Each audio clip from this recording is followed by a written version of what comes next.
Ay, nalapo to dire. Karang nga tudto ha. No? Sogo ko lang mag-vlog daw lagi. Ay, boss, bago sa boss, pag dili vlog boss, kay ngani boss, naa sila boss, ngani. Stop it. Get some help. Ngani boss. Naman ko sa mga bisita good, no? Itong mga nanluod, kaya wala na shout out, mga pilingon, mura gwapo. Shimmy, shimmy, yeah, shimmy, yeah, shimmy, yeah. Drink. Fa la la la. Drink. Gusto nila i-shout out kasi sila jud. Abi nila, gwapo sila sama na ako. Kala nila gwapo sila katulad ko. No kayo?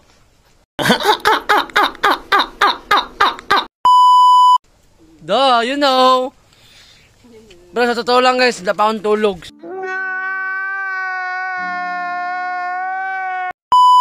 Simula kagabi kasi meron tayong mga padalang isda galing ng Jinsan, papuntang planet Namek, papuntang planet Gekok. Ano rin yung mga isda natin, no? So ngayong tanghali mga kaibigan, gusto ko lang i-advertise or ipakita sa inyo ang ating mga bisita. Ezekiel Acquired, specialist ng flower horn. Specialist ko to ng flower horn.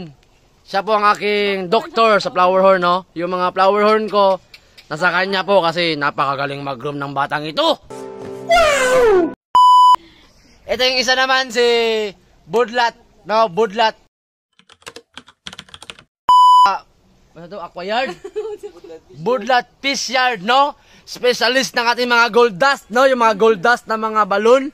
Kapag nakita nyo mga gold dust niya, alam nyo yung camel na kabayo na parang kalabaw? Na, parang ganyan talaga.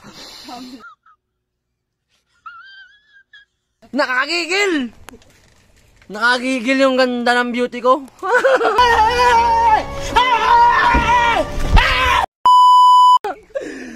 Pero update na rin mga kaibigan, no? Yung ating pan, malapit nang matapos. Sawa ni God, you know, at ng aking kagwapuhan. Kapit na matapos yung ating pan. Tingnan nyo mga kaibigan kung gaano ako kagwapo. Ganon din kaganda ang aking motor. Yan ang aking motor mga kaibigan. Di pa natapos pala yung aking ano, no, setup. Pero okay lang yan. Malapit tayong matapos mga kaibigan. Shout out! Shout out! Shout out sa mga barkada or sa mga kapwa breeder natin dyan sa Negros. Taga Negros pala si Boss JB Ray. Boss, baka naman boss. Talsik pang laway, oh. Boss JB, you know, wala akong bail tail dito. Baka naman, you know, bail tail lang sa kalam.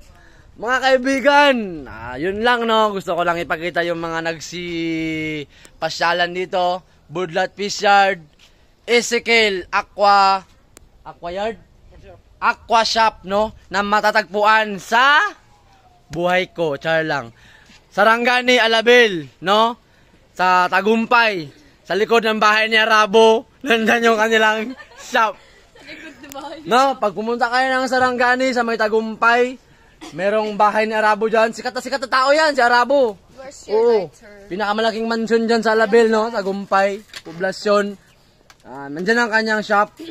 Gumagawa rin siya ng aquarium.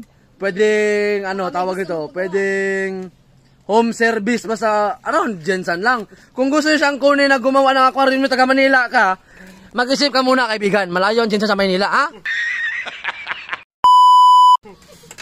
Kaya yun na mga kaibigan, no? Shout out ulit sa mga kapwa hobbyist tsaka breeder natin dyan. Boss JB Ray, Boss Renz, and the other submission by unanimous decision of this MMA fighter, Christian Van Navalo, Prince Arthur Moralde, Boss Puts, kapila na makagi-shout out Meg, daw gwapo kagid. Dave Aban nga akong amigo, no? Yung si Dave Aban, yung malakas masyado mag-chubi-chubi. JR the Pilaga, kani, isa sa mga kaibigan natin na magaling magtato. Yung tato mo na butterfly, gawin niyang uod. Char lang. Ninja Tikson, boss. Baka naman, Beltel lang na sunkiss dyan. Isda sa bukid. Shout out sa'yo. Sa amin, isda sa syudad. tsaka kay Boss Nilo Iway. Sa mga wala na shout out diya, pag-subscribe sa mo sa akong YouTube do. Naon sa mo, happy mo eh. Tabangi pag ninyo, i-share ni ba, i-share para managatong likes o kaning mga followers kuno ay. You know naman no, mas gwapo pa ni Eko. So, that's for this tanghali na video no. Out!